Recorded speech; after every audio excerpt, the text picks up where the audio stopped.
کعبہ نکھر کے سورا سمر کے بکھرا حجر کے صدقے کمر کے ایک تل میں رنگ لاکھوں بناؤ کے تھے حجر کے صدقے کمر کے ایک تل میں رنگ لاکھوں بناؤ کے تھے خانہ کعبہ نئی دلہن کے انداز میں نکھرتا تھا سمرتا تھا اور خانہ کعبہ کے پشت پر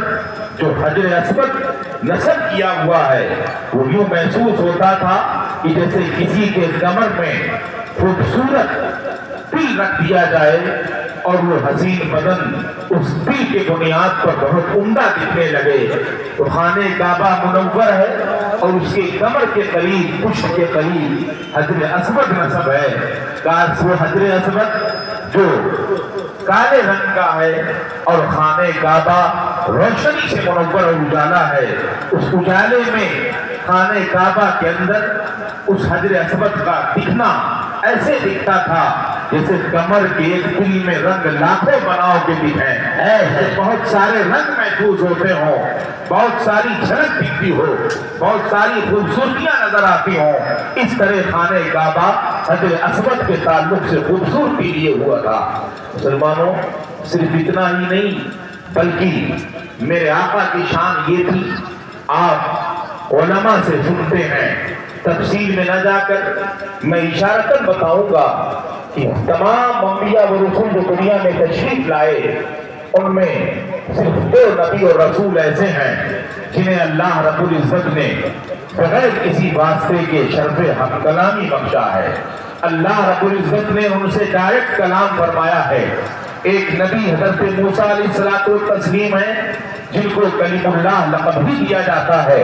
اللہ سے گفتگو کرنے والا بتایا ہی جاتا ہے اور دوسرے نبی ہمارے اور آپ کے آقا و مولا سرکار مصطفیٰ صلی اللہ تعالیٰ علیہ وسلم ہیں ان 2 نبیوں کو اللہ رب العزت نے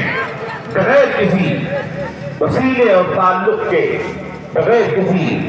توسط کے شرف ہم کلامی بخشا حضرت موسیٰ علیہ السلام کا کلام بہت مشہور ہے کہ حضرت موسیٰ علیہ السلام نے جب کلام الہی سماعت کیا اللہ سے گفتگو کی تو انہیں اللہ کے کلام میں اس قدر عمدگی حسن اور لذت محسوس ہوئی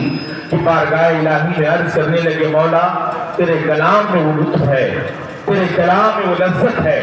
تیرے کلام میں وہ حسن ہے جس کی بنیاد پر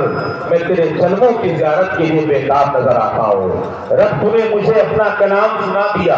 مجھ سے شرف ہم کلامی مجھے تو نے بخش دی ربی ارنی میں لب تو مجھے اپنا جلوہ دکھا دے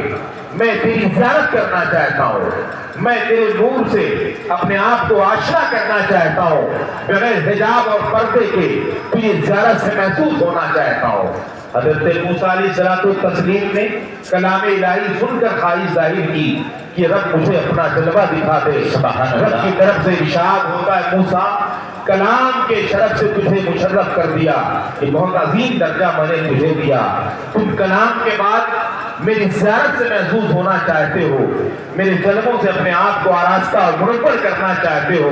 لن ترانی تم مجھے ہرگز نہیں دیکھ پاؤ گے تمہارے آنکھوں میں اتاب نہیں ہے تمہارے اندر ابھی وہ طاقت نہیں ہے کہ میرے نور کے باریک حصے کو بھی تم برداشت کر سکو کلام کا شرف تو بخش دیا میں نے تجھے لیکن تم اگر میری زیارت چاہتے ہو میرے جلووں کو دیکھنا چاہتے ہو تو نفی تاکید کا صیغہ ہے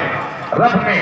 زور دے کر منع فرمایا لن ترانی موسیٰ دیکھنا چاہتے ہو نہیں دیکھ پاؤ گے تمہیں طاقت نہیں ہے تمہارے اندر وہ قوت نہیں ہے تم میرے جلووں کی تاب لا سکو تم اسے برداشت کر سکو ہوا بھی یہی جب بار بار موسیٰ کا اصرار ہوا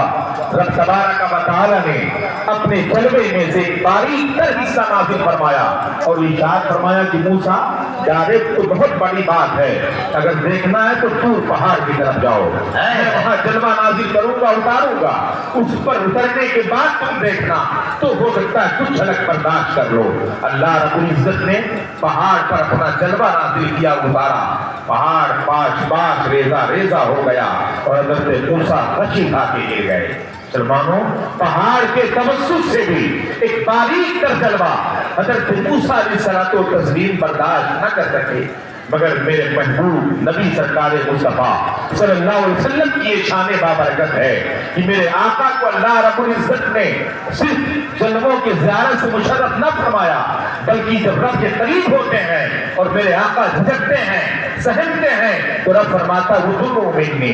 ادنو منی، محبوب اور قریب آ جاؤ، اور قریب آ جاؤ۔ ہمارا مقام اتنا بلند ہے کہ موسیٰ کلیم اللہ نے مجھ سے جلوہ دیکھنے کی خواہش ظاہر کی تھی، میں نے تاکید سے منع کیا تھا، مگر ان کا لحاظ کرتے ہوئے میں نے طور پہاڑ کے واسطے سے انہیں جلوہ دکھایا، پہاڑ بھی پاش پاش ہوا، ہوش ہو کے گرے۔ اگر تمہاری نگاہوں میں میں نے طاقت عطا کر دی ہے، تم قوت والے ہو، تمہیں خالص باریک جلوہ نہیں